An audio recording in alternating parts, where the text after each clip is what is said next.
Hello and welcome to the More Cheese Less Whiskers.com podcast. My name is Dean Jackson, and today we have a very interesting experience going on. If you may have noticed, there is a little bit of a virus going around.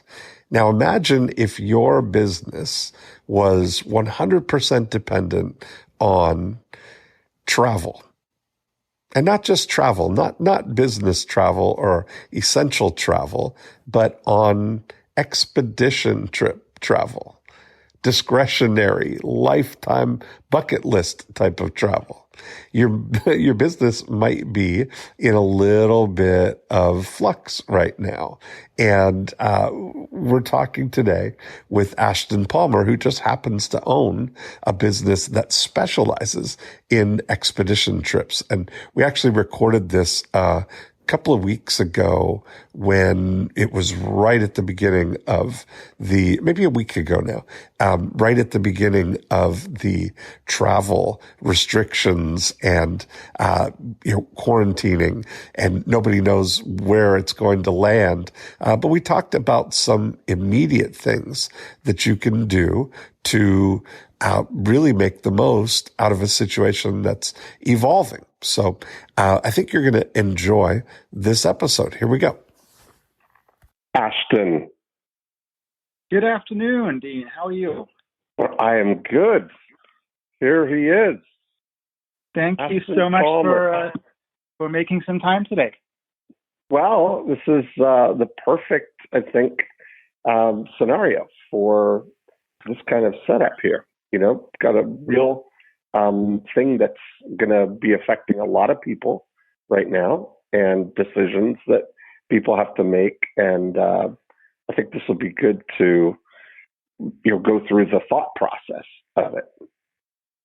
Perfect. Yeah, I agree. And certainly there's going to be a lot of people that are impacted. And so hopefully this can be useful to many people. Cool.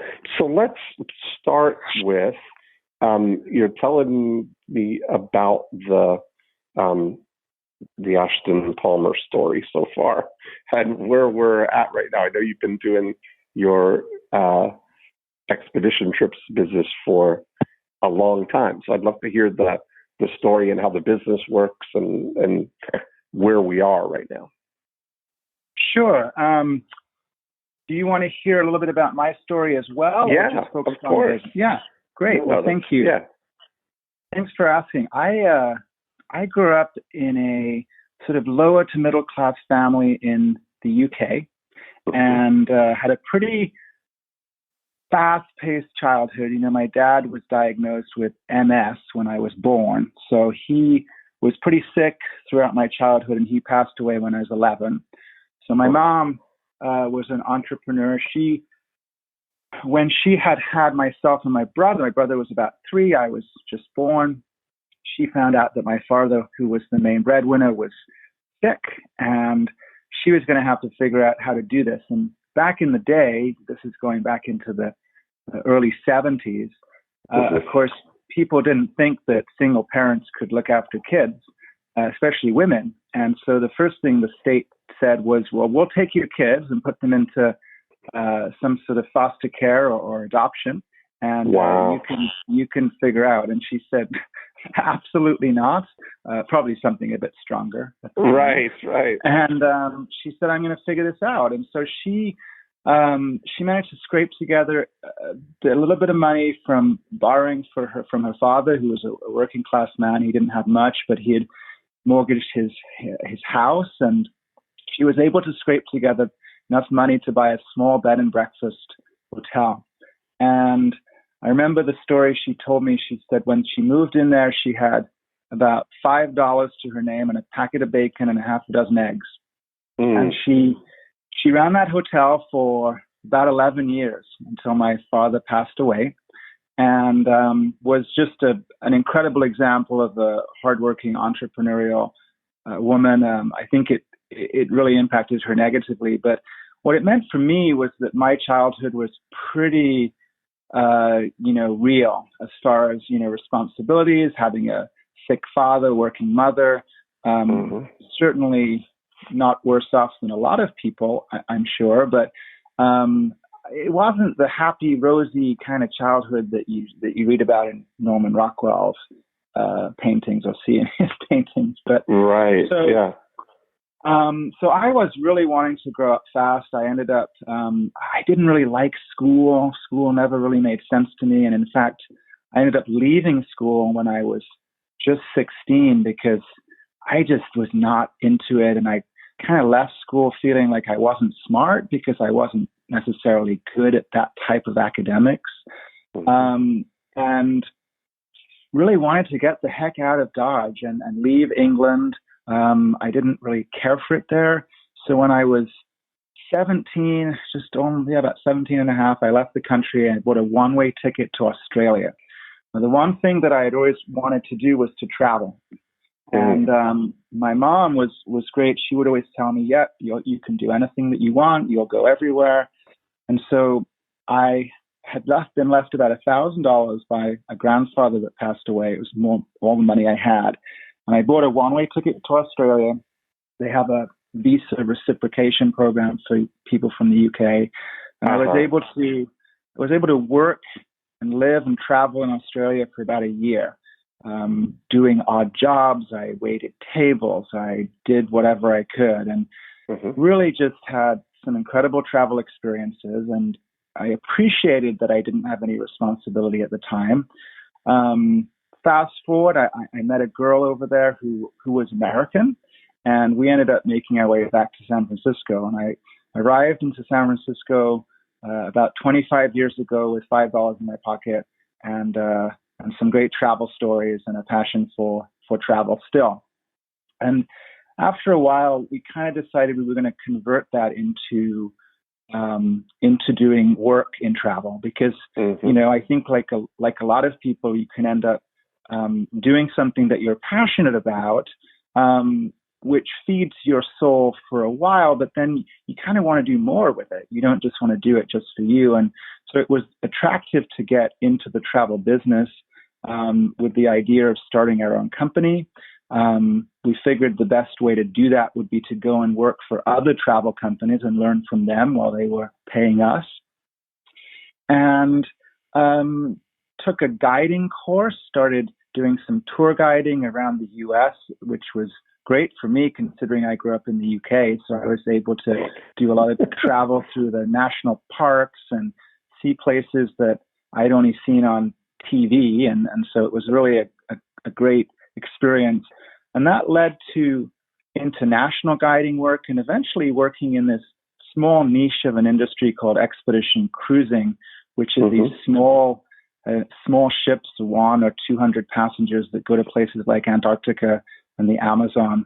And so after a few years of doing that and traveling from the Arctic to the Antarctic and a lot of time in a lot of places in between, we decided to start expedition trips. And that was back in 1999. And since that time, I've grown the business gradually. And my ex-wife and I decided to part ways about just over a decade ago, 11, 12 years ago. So I purchased her out of the business and borrowed money at the time to do that and continued to grow the business. I've since remarried. I have an amazing wife, Hillary, who we're so in love and so happy, and have just grown the business steadily for the last 20 plus years. And now we have about 23 employees, and we're turning over $25 million a year in sales. Wow, good for you. That's a real American dream story right there. Absolutely. It really is. And if anyone ever says, that there's no such thing, I mean, I'm obviously an immigrant. I became a citizen in 2004 when my first daughter was born. But yeah, I mean, I am so happy to be an American and think it's such a great country. It kind of irritates me when people say it's not or get frustrated because there's great opportunity here. And I'm certainly grateful for everything that I've been able to do so far. That's awesome. Well, tell me about what's going on right now, because this is kind of the unique time that we're right at the very beginning, I would say, of the everybody's right now starting to really go a little bit crazy about coronavirus. And we're 2 days out from the president banning, European travel. It started yesterday, was the ban. Everything is shutting down. The NBA cancels the season. Schools are out. Disney World is closed. The happiest place on earth is closed. There's probably, it's all over the news. So there's nothing for the normal, everyday person to believe that they should do but panic about this. Seems like, right? So that's creating that culture of uncertainty. And so I can imagine that the last thing on people's minds right now is getting on a cruise ship or So what are you seeing, and what's your assessment of what's going on right now? Yeah, well, gosh, I mean, I think like everybody, there's a ton of information out there, and I think there's some people, I think I heard Joe Polish say there's some people that are watching the news 24 hours a day or as many hours as they can stay awake. And the reality is that's probably not the best tonic, considering that the different news media outlets are leaning this way or that way and owned by lots of different people. But from where I see it, there is a real concern about the coronavirus, and everything that I've read, including the information from Joe that was sent and different things, there is a real concern for people in our population who are vulnerable, particularly the elderly and people with weakened immune systems. And so I think this is, it's not so much the concern for healthy people of contracting the virus, but it's certainly curtailing the spread of it. And that's what's leading to our nation and others really implementing travel restrictions, in addition to restrictions on banning large groups of people from gathering, that is leading to this response for a lot of people of uncertainty and certainly buying into the fear. And I think that what we need is to have a better understanding of what measures are being taken to protect those who are vulnerable, and certainly to, what should people do? And there are many threats to us. If you looked at all of them every morning on a long list, you might not ever leave your house. But the reality is, at the moment, this is spreading so quickly, and we've seen the nations such as Italy and Germany and South Korea take, and China, of course, take drastic measures to try to curtail the spread. But I think it's got a lot of people concerned. Now, from a business perspective, it's interesting because there's definitely a slowdown in many sectors, from manufacturing, certainly travel and hospitality. But we're still receiving inquiries from people who are planning travel, who want to go. I think that what we need to do is create a mechanism so that people understand that the environments that they're going into are safe. So whether it's going out to eat to a restaurant, or whether it's going on a trip to Antarctica, or whether it's going to the movies or the mall, I think we need to creatively think about how can we assure that people are going to be safe, not only for themselves, but for their perhaps relatives or people that they are in their lives that are more vulnerable. So they don't. And how can we find, like if you're saying, would you notice, and I'll say for people listening too, that this is the continuation of a discussion that we started in a forum in Genius Network with Joe Polish's group. So we're both in Genius Network. This was a conversation that's been going on in Genius Network, and we decided that we would jump on and record a More Cheese Less Whiskers episode about this, because there's a lot of people, and I think this is a nice this is, I think, a good continuation of the podcast that Joe and Jay Abraham and I recorded last week too, because we're certainly in scary times right now, and this is having fundamental impact on your business. You're right in the heart of it, travel for sure, and the questions that you're faced with are how there's a lot of uncertainty around this. How long is this going to last? I mean, right now it's an issue, and are we going to get to a point where we go, okay, all clear, everybody back to normal, and then everybody's immediately starting to, book travel and carry on with the things they were doing before, or is this going to be a long gradual progression of this? And who knows? I mean, if you think about it seems like certainly we're not going to reach the peak for everything I've read is probably 4 to 6 weeks from now being the peak of where the infections start turning downwards and we get through the recovery of it. But in the big picture of things, this is an acute onset event that's bringing some, impact into this particular situation. And if we were to cordon it off chronologically, like cordon it off in time, are we safe to say that,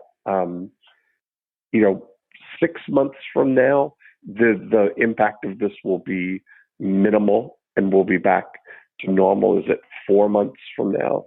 Is it 3 months from now? At some point, we will get through this. We will get back to normal, and things will carry on.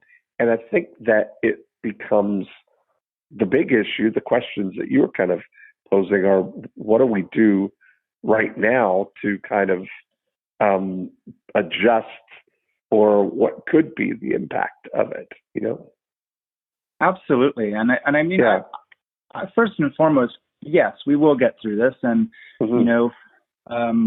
storms always pass. They don't last forever. And so I think it really, for business owners who are impacted, the question is, what do we do right now in order to make sure that we can continue through the period of disruption?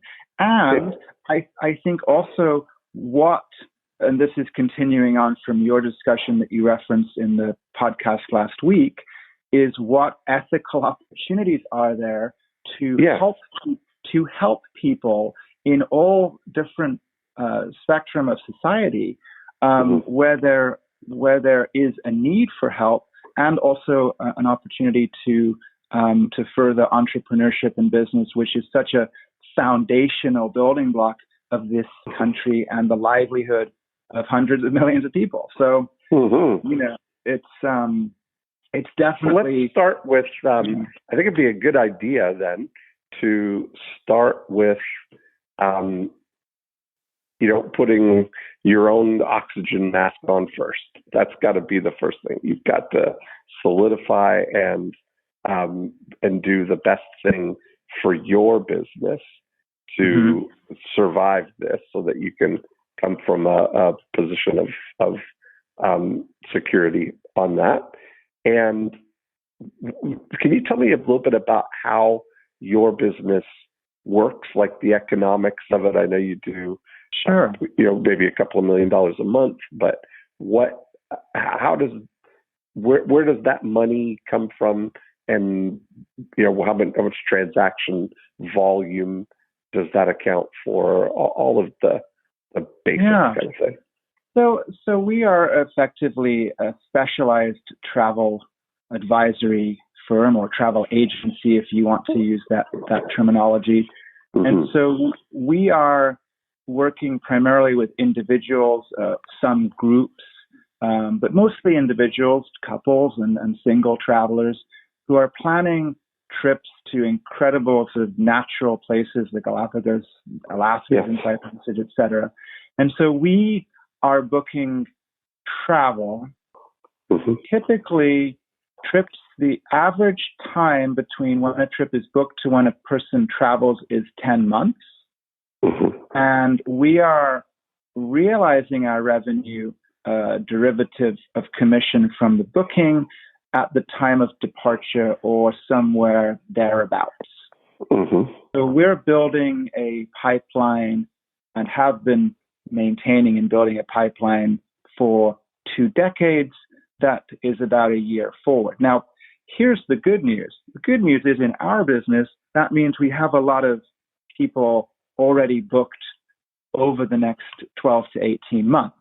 Mm-hmm. However, the bad thing, at least with this particular situation, is that with the travel restrictions being put in place, that is preventing many of those people from actually doing those trips. Mm-hmm. So in the immediate response, what most companies are doing in order to stay solvent is they're offering credits to people and saying, you can travel at a later date, mm-hmm. We'll hold on to the funds, and we'll go on as normal. So in the short term, that seems like it would work. The reality is in our business, we're going to have to get to a point, whether that's 2, 4, 6, however many months in the future, to where people's confidence is back to start going about normal behavior, as you say, the word normal, or mm-hmm. will it be a different reality? So that's kind of how our business works. The average trip cost is about $12,000 per person, so it's definitely a higher ticket item. Mm-hmm. Our clientele are well-traveled, well-educated, well-informed. They've mm-hmm. seen things like this before. But to answer your other question, in instances where we've seen the H1N1, SARS, other outbreaks, we have seen that people have stopped behavior, whether it's going to a particular place. But then after a while, once that's under control, people do return to business as normal. Mm-hmm. So when you look at this right now, how many trips would you book in a typical month, let's say? Or is there a seasonality to it, or is it pretty stable across the year? It's pretty stable across the year. I'd say we're booking anywhere from 80 to 100 trips a month, mm-hmm. Somewhere in there. Some months busier than others for booking. Mm-hmm. And the travel, I would say that January and February, our booking rate was 35% higher than it was the previous year, and it's mm-hmm. a lot of people traveling. March, things have definitely dropped off considerably, mm-hmm. but not stopped altogether. Mm-hmm. And this is a pretty interesting, opportunity, perhaps, because you're saying that it's 10 months that people, typically book out. Is mm-hmm. there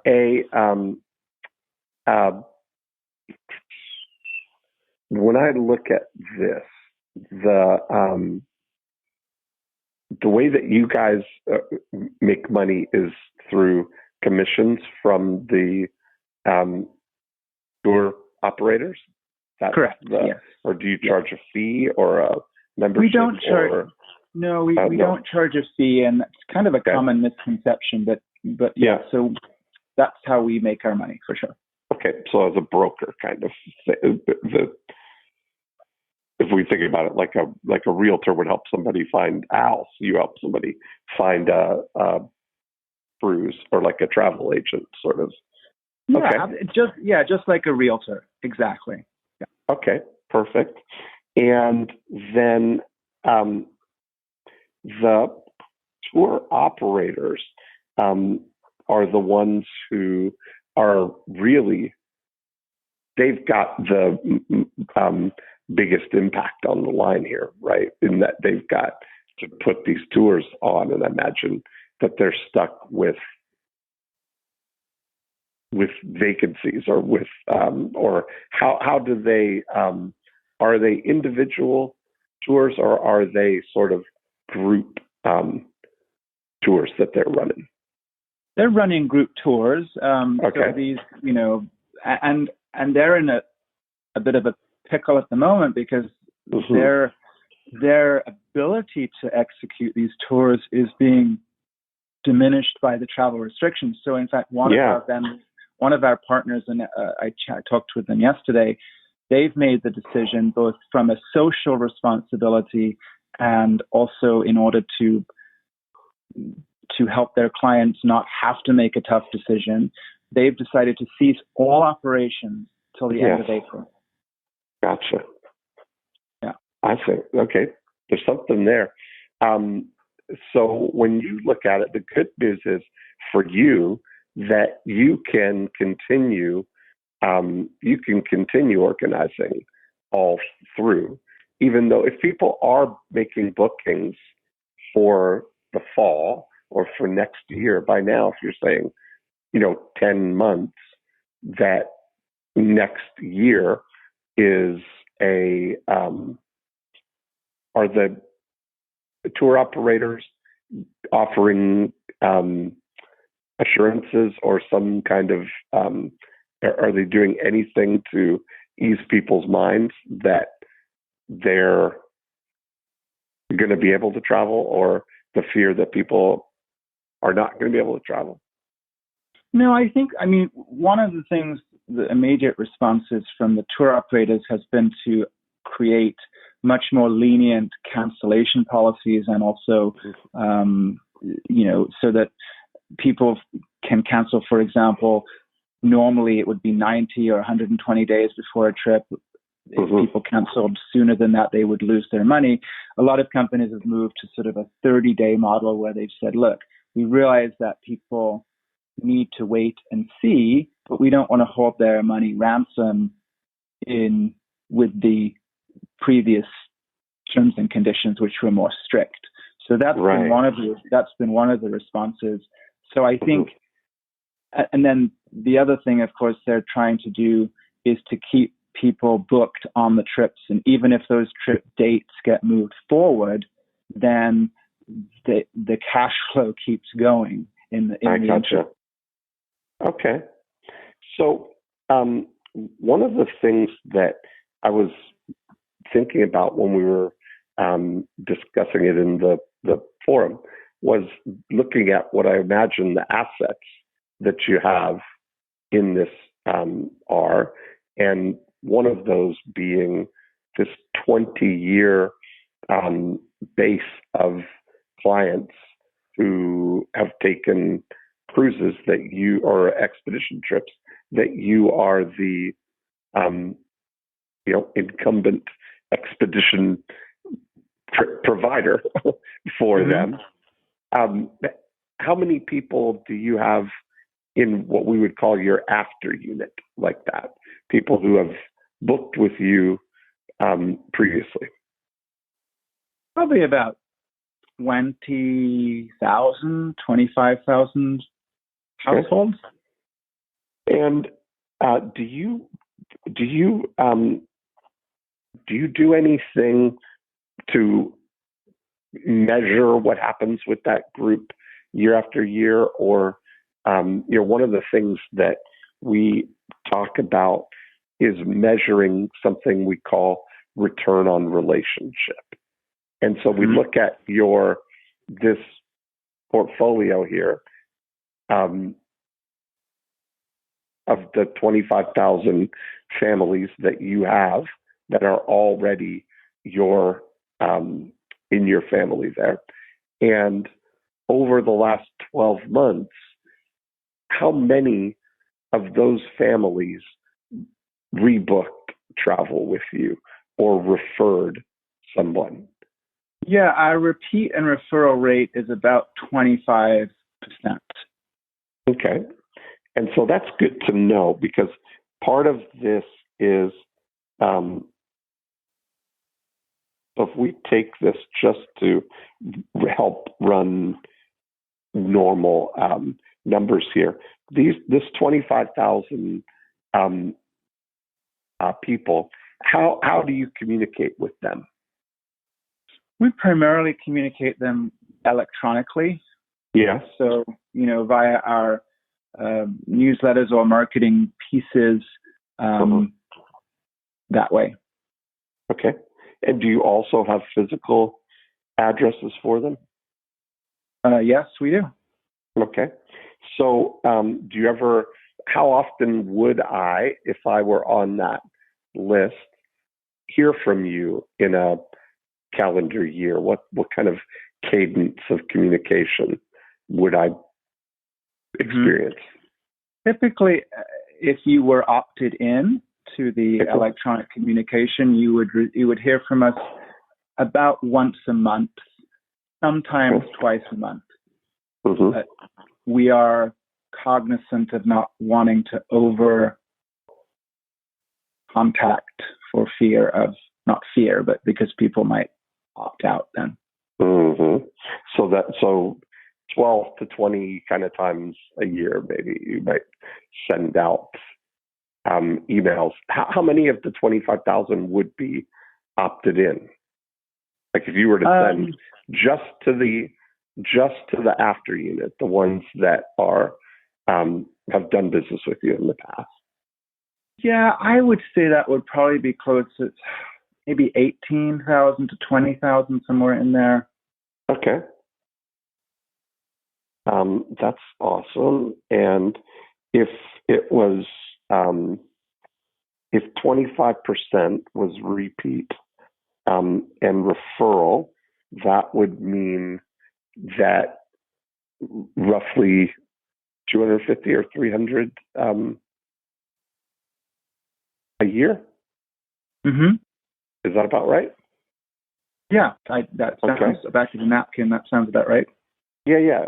And so if we look at that, then what would be, how much revenue would come from just the after unit isolated?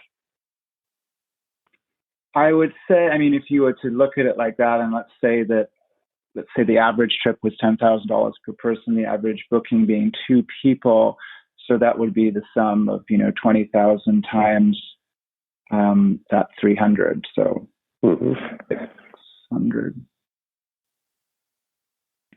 6 million maybe. So, is that right? Yeah, about right. That makes sense. If you're saying it's about 25%. Anyway, so that seems exactly right, because if it's 24 million, then 25% is about 6 million. Okay. And so when we look at that now, that this division of your business, if we treat it as a separate unit, right? Like treat it separately with its own objectives, its own sort of timeline, that if we look at that there were, and these are all knowable numbers, so I would love to see what that actually works out to be. But if it were 20,000 people, and for round numbers, did we say 300? Yeah. So yeah. Okay. So if we were, let's be conservative on both sides, and we'll call the list 15,000 people, and we'll call it 300 people as the number of transactions. So 300 divided by 15,000 is 0.02 percent, right? Right. Of what we would call your return on relationship. So that's the measure that we look at here, right? So the goal of the after unit is to manage that relationship portfolio for as much of a yield as we can. Now, we just went back of the napkin and established what the current state of the union is, that's about, and is that pretty stable, like year after year, about 25% of your business is repeat and referral? Okay. Mm-hmm. So, excuse me. So looking at that, the formula that we've got is that 20 contacts a year by email turns into into $6 million of business annually, and that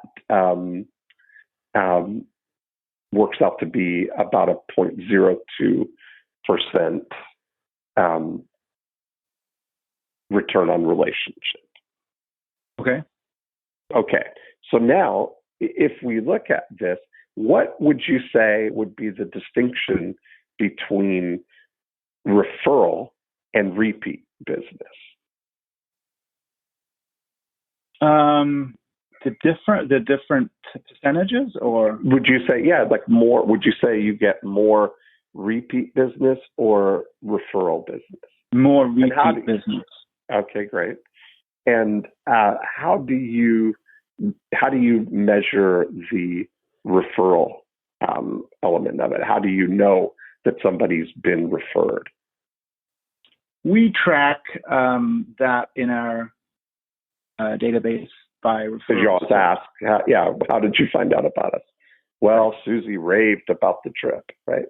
That's really the thing that you have there. Okay. So when you look at this now, that current model, and it'd be valuable for you to actually do these numbers, because I'm sure you have access to all of it for the spreadsheets kind of thing, the financials, to be able to see what that actually is. But the part of the equation that would be amazing is to be able to isolate the people who are power expedition trippers. Do you have a series or a segment of your list that are, frequent every year kind of people, or, multiple trips? Yeah, we've definitely done some analysis over the years of identifying those, clients who are frequent travelers. We don't have as great a visibility going back through the years. We have to run the spreadsheets manually, but we do have some visibility. Yeah. Well, certainly, you'd be able to see, the people, I guess, especially the ones that have booked in the last couple of years, you'd be able to see that they've booked multiple ones. Mm-hmm. Imagine. So part of what I was going to maybe suggest with that, and this is when I didn't know whether you were a packager of these expeditions or a purveyor of them, that you, and it may be that you could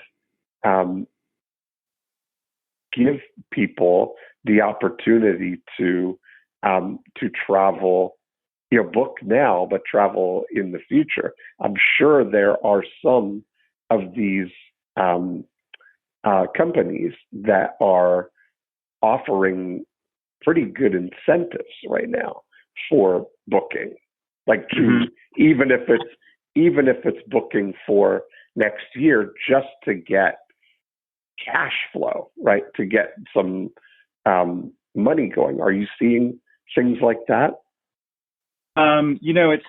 it was my thought exactly early on, and I reached out to all of my top suppliers last week to say, now is the time to be forthcoming with your best offers.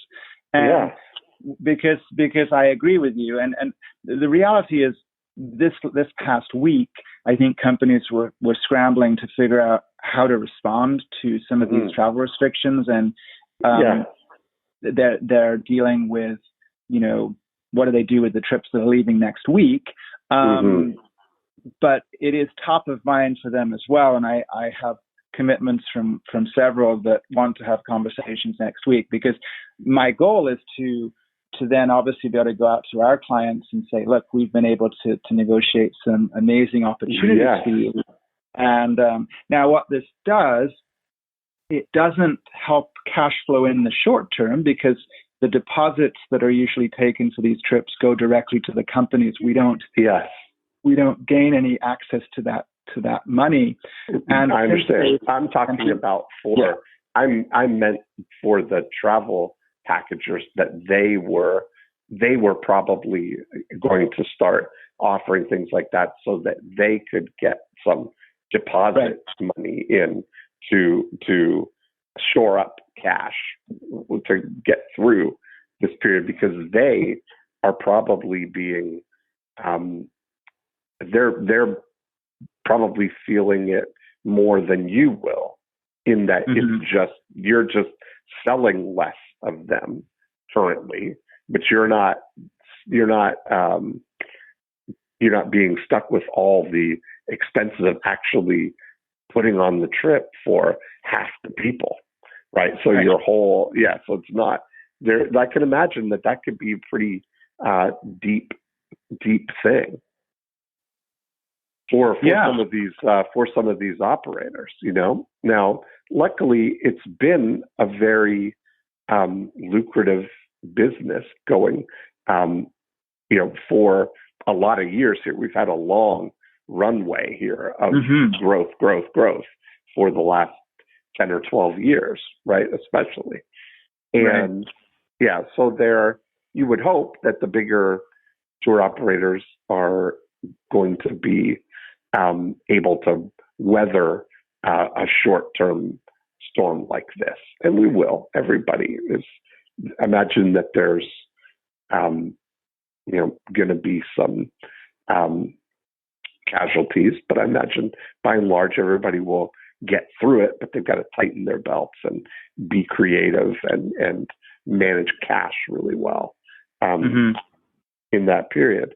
Now, part of the challenge is not losing twice.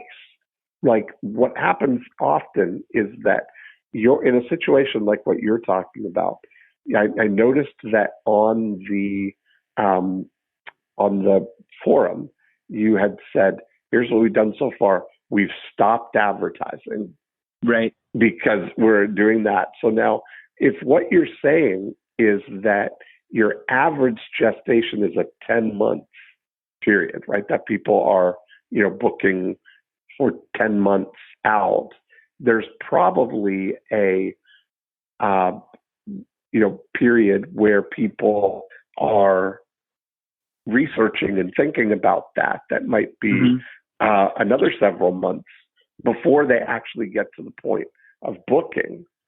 So that the ripple effect of what stopping the advertising now does is it really affects not so much right now, but the longer term picture, right? Because you're looking at you're looking at it as the challenge or the solution to a kind of acute onset right now issue. How do you? I'm going to put the after unit aside for a second, and then let's talk about the before unit, which is the getting new business side. So, tell me about your model, your advertising model for getting new business and how that converts and what the economics of it are, how much it costs you to get a new client and all of that. Yeah, so we have been in the process of building a new website over the past 6 months, and that's about 3 months out right now. We were tracking to finish that project at the end of April. The reason I mention that is because our current website is outdated and is not mobile friendly. I don't need to get into that. You know what that means, right? And so we have become, and we are heavily dependent on paid advertising mostly through search. And so our primary way of obtaining new clients is through search. And also we have some affiliate relationships with different groups and companies as well, where we also get leads that way. As far as the economics of that, our marketing budget has been at about $30,000 a month. And then on top of that, we also do some revenue sharing with affiliate lead production. And how much? What do you? What ends up happening with the 30,000? How do you? Kind of break that down of what happens from that? Yeah, so we're managing obviously major search platform campaigns through Google, Bing. We're doing some social advertising and a variety of advertising basically. And are you sending people to opt-in pages or? We do have landing pages and opt-in pages, and also to our regular website as well. This is something that we're, as I said earlier, we're working on changing, but that's our current model. And so, do you? How many leads do you generate for that 30,000?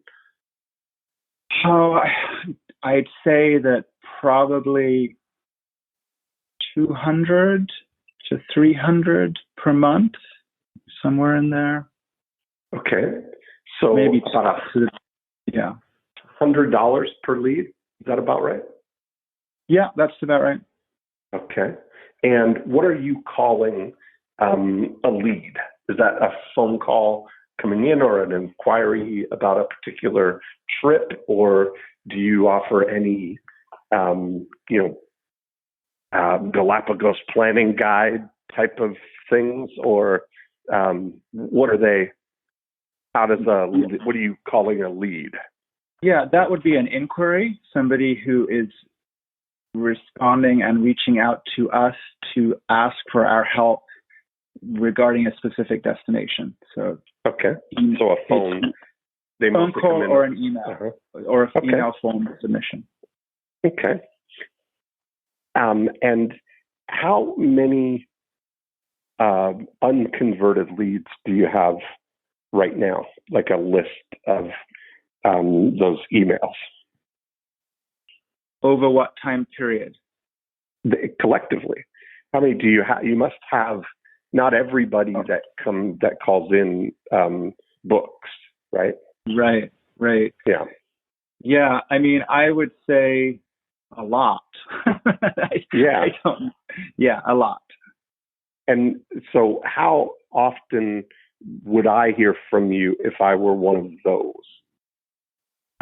You probably wouldn't. And what's interesting, Dean, is I listened to your presentation about the 9-word email prior to this, and that was very good advice, and I really enjoyed hearing about the statistics of people responding who had not been contacted. So but we're in that same situation as I guess it was the yacht broker that you referenced that had yes, exactly. Do you literally have a file called Dead Leads? No, we don't have a paper file. But that's great. we have a lot of records in our Salesforce and also our other system to. So walk me through. So I just want to make sure that I'm on the right track here. So you're running Google Ads. Somebody types in Galapagos Expedition, right? And they see your ad, and your ad says Galapagos Expeditions 2020. What would you say? Full service, lots of things to choose from. Click here. Right. Okay. What would how would that go for you? What would are you bidding on terms like that, Galapagos Expedition? I think travel in general is destination based. People say, I want to go to Antarctica. I want to go to California. I want to go to the Galapagos. So general search terms around destinations and certainly also our brand name and other, brands that people are familiar with. So, when I started the company in 1999, the internet was relatively new, and I think people were looking to get to the company of origin, if you will, the tour operator that operates the trip. However, now that the internet is such a big forest, I think people are more keen to find advisors like us who can help them choose the flavor of trip and the brand that would suit them best. And so actually, I think we've seen an increase in people's behavior with that. But yes, ultimately we want people to contact us. We want people ideally to pick up the phone, because once we get someone on the phone, we can explain to them why they should buy from us.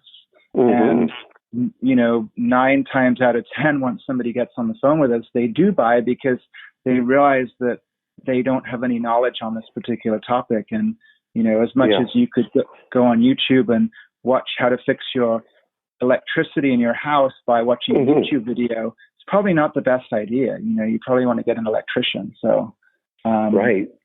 When you're making your a big model investment, is then the 23 employees that you have are, how many of them are sort of frontline talking to people like that?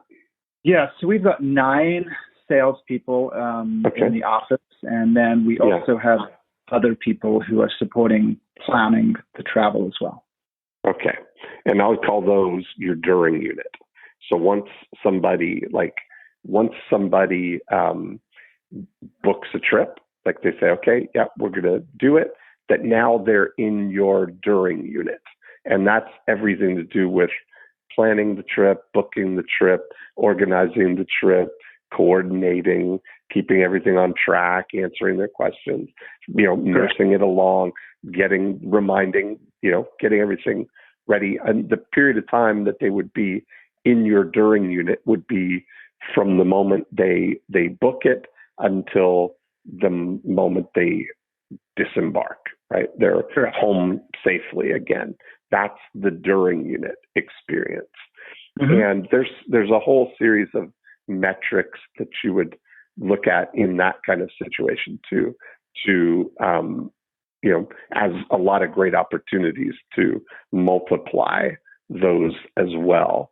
And a metric that we would look at in your during unit would be let's call it your trip multiplier index. And what we would look at is that every time you book a trip, you've got the opportunity to have multiple things happen, right? You've got the opportunity to book somebody to come with them on that trip, right? Other companion people, if you're encouraging them to make it a family trip or to make it a buddy trip or a couples trip or a church trip or whatever. So many opportunities to potentially expand that into multiple trips.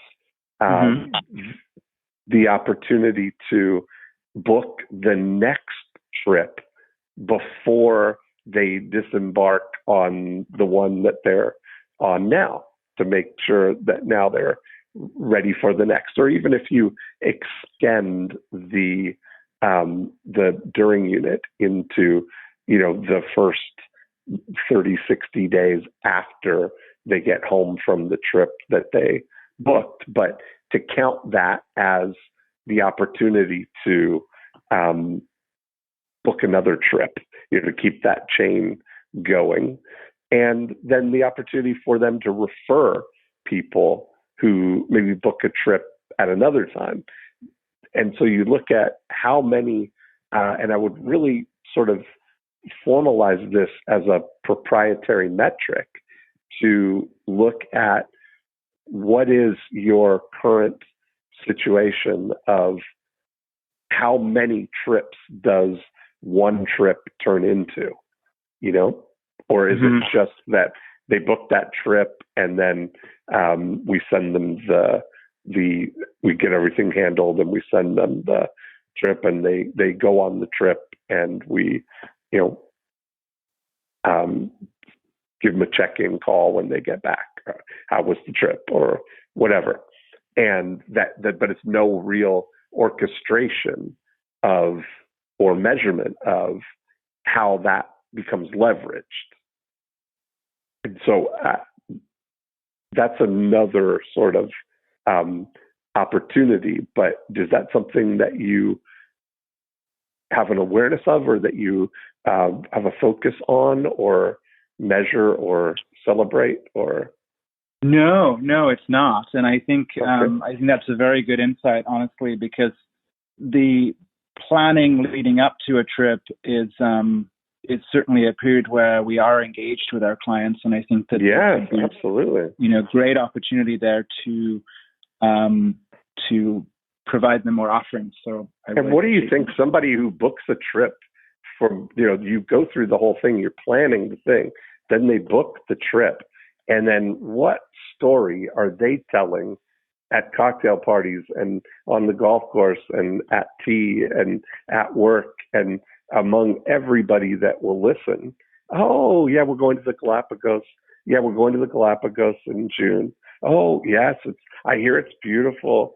All these things, their whole conversation socially is going to be looking for opportunities to bring up the fact that they're going to the Galapagos. People who go on expedition trips, it's a different mindset than somebody, going to, the Poconos in a cabin for a week, Yeah, no, I think that's a brilliant point, and I can only imagine how much our business would have grown if we'd been doing that for the last 20 years. So. but hindsight is 20/20, right? So. But right now, the opportunity, I think, the asset that you have is the unconverted leads right now. Would you think that number is more than the 15,000 or 20,000 or whatever it is that you have of in the after unit? Yeah, it would have to be. It's absolutely. But the question would be, how far back would you go? Well, it's an interesting thing. If you were to send out a, if they inquired about, imagine the information you would have is that they, the record would show that they called in about a trip to the Galapagos. And if you were to send simply a non-word email to them saying, hey, are you still planning a trip to the Galapagos? And if it's after more than 2 years, if you send out a thing and say, hey, did you ever go to the Galapagos? Mm-hmm. Something like that, just to engage with people. Yeah, I think it's brilliant, and I definitely could. I liked what you said too about how it would be very awkward if you said that to somebody face to face, Yeah, and they didn't say anything. So it is right. a way to get that engagement, I think, is it's very clever, very good. Yeah. So the thing that I think could be a great opportunity for that is that right now you're basically saying that if somebody calls in now, they ask about and are told about whatever they've inquired, and most of them book that trip right then on that call, or is there some nurturing? No, I mean, typically people, I'd say that the lead to booking process takes about, on average, of 7 days. Okay. And and then do you know or measure what your conversion rate is on the leads? Yeah, it's at about 30%. Okay. Wow. And then the ones that don't, they just kind of drift away, or is there some ongoing sort of outreach? Yeah, I mean, we only have send emails to the after unit. Yeah, we definitely have a follow-up process. I think it's 3 or 4 different follow-ups that we follow over a period of time. But then beyond that, we don't engage further once we consider that sort of a dead lead, if you will. Yeah, or a lead that didn't respond. Right, I gotcha. So that seems like a real opportunity, and maybe a bit of a longer term opportunity. But it seems like the kind of an opportunity that you could deploy right now is to your after unit with the people who are planning, who have done multiple trips. Like, I think you might be able to be the solution for a lot of these tour organizers, because you've got a big list of people already who you're in communication with on some level, and you could build a nice email list of people who would love to know about some of these travel deals that are going to be happening over the next few months. Warren, it's funny how, you take this Warren Buffett approach, that his basic, premise is that they try to be fearful when others are greedy, and greedy when people are fearful. And that sometimes being prepared for opportunities creates a great win. And I remember at the annual meeting, Warren Buffett does his annual meeting in Omaha, and somebody asked him, what's the best way to invest $1,000? Somebody said, right? And he said, consumer durables. And they said, oh, okay, well, what's that? And he goes, well, watch the newspapers, and when toilet paper goes on sale for 50% off, buy $1,000 of toilet paper. And you've made a 50% return on your money on something you were going to buy anyway, right? And that's a really interesting approach to it, right? Like, it's something you're going to need it, you're going to buy it, rather than waiting until you need it. Pay attention and buy it when the opportunity comes. And so if there's people right now who, the majority of people are, people who are doing expedition trips, if they've got money already, that there would be a opportunity for them to book something that they're intending on doing, especially if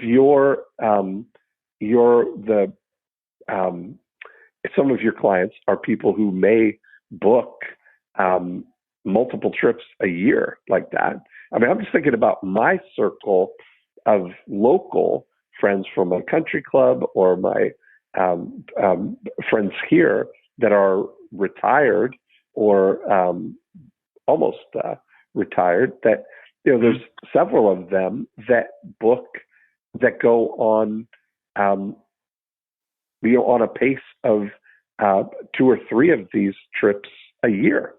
I'm sure you know people like that that's what they're doing in their retirement is, especially early on, especially early on in their 65 to 75 kind of years, right, where they're still mobile and active and whatever else. But that may be different than your demographic for your kind of trips. But if there are people who are going to book a trip later, I think you might be able to preemptively build a nice list of people that you could go to the tour operators and say, listen, I've got, we have 25,000 clients, or we have 15,000 clients. I have been in communication with them. I have a group of 100 people that would love to book a Galapagos trip or book a whatever, that you could be a solution, Mm-hmm. Yeah, and that could be a solution for you. Like, I would imagine if you sent out an email that told the situation to people, right? Like you're saying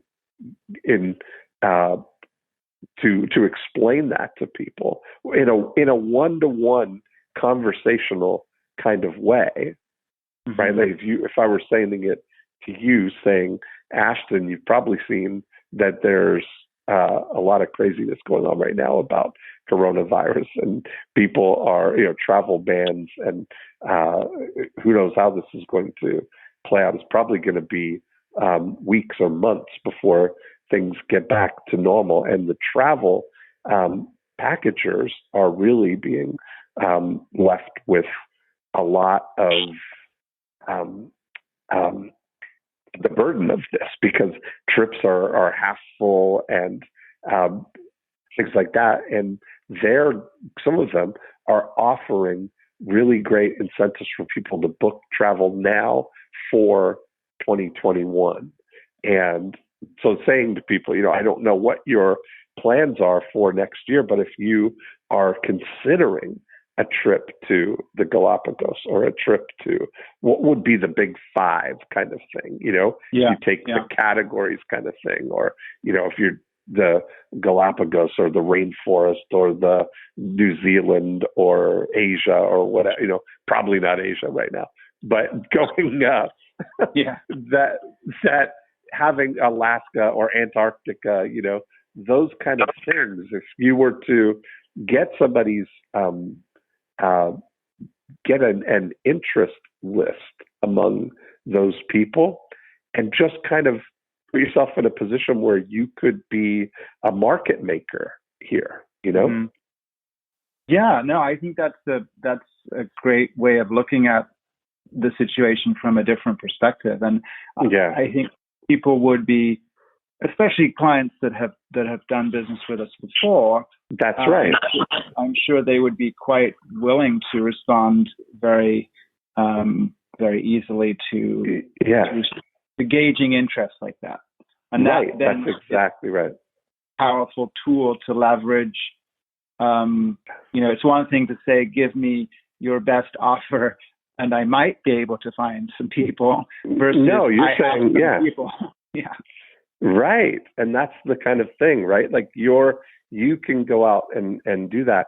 And I might use this as a way to segue into more frequent communication, because I might say to people, listen, I know you're used to only hearing from us once a month, but I'm going to ramp that up in the next, over the next little while, because these are extraordinary times. This is a, twice in the lifetime of our business opportunity. The first was at 9/11 when travel suffered. We recovered from there, and you may have remembrances of what happened after 9/11. I mean, that probably put a damper on the robustness of people booking expedition trips. Yeah, I mean, it definitely did. It did. But it was also a time when when tour operators released special offers and things like that too, in order to incentivize. And so that's where, it's like, there's always going to be people that will be motivated by, saving money. So. Yeah. And I think that there's the thing that the offer, the thing about the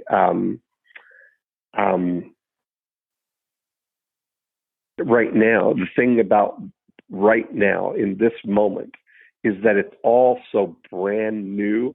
It's less than a week since the real ramping up of quarantines and isolations and travel bans, that the travel companies have not yet had a chance to wrap their mind around it and formulate, okay, we need to make some special offers here. And that part of this narrative for you is that as your travel advisor, I've seen this happen twice before. It happened in 2001. It happened in 2008. What's likely to happen now is that the travel companies are panicking and they need to figure out what to do to stimulate some activity. And I may even tell the Warren Buffett story in that kind of a situation, right?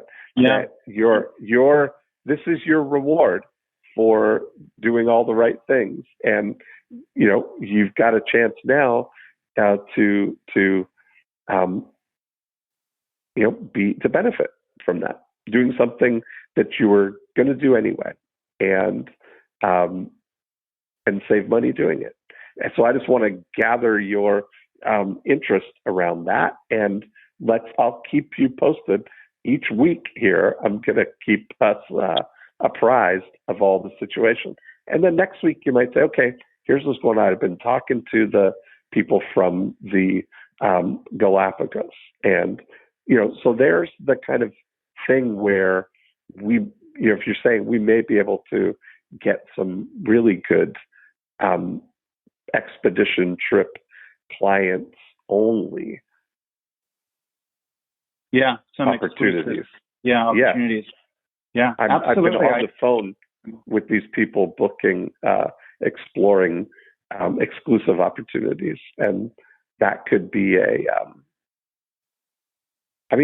there's a way that like we said, every shot makes somebody happy, in that you're in that situation that you've got to take the point of view that you're looking at this as the umpire, and you're realizing without emotion or fear attached to it that this is what's happening, what's likely to happen to get out of this, and let's align ourselves as part of the solution and see if we can't market make our way into things happening.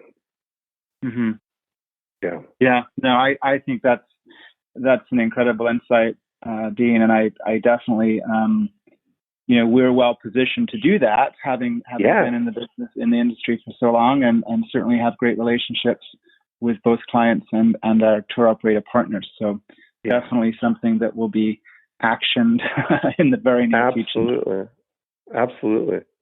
Well, Ashton, I can't believe it, but we've been talking for over an hour here, and it just seems like it just went by so quick. But I think I think we made a lot of progress there. What have you? What's your takeaway? Gosh, I've got so many takeaways. I think that, there's definitely some opportunities within our database for us to serve our clients better. Ultimately, it's not just about selling them something, it's about serving them better than we have been, both in the inquiry phase, but, for those that haven't made a decision, reaching back out to those people to gauge their interest, and certainly reaching out to our database of people who have traveled and who do trust us.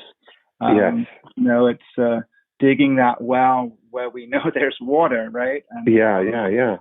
And I think that, I cannot thank you just enough for your insights and your generosity. I'm so grateful for your time and just for not only talking through some of these ideas with me, but I also hope that this might provide others with insight in ways. That's my hope too.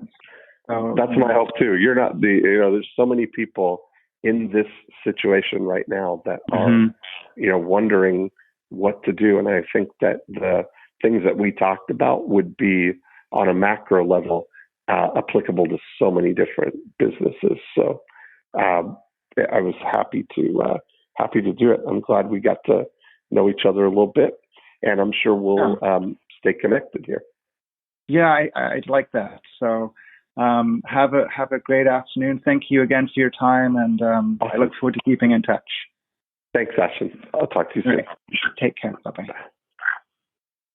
And there we have it. Another great episode. Thanks for listening in. If you want to continue the conversation, we'll go deeper in how the 8 Profit Activators can apply to your business.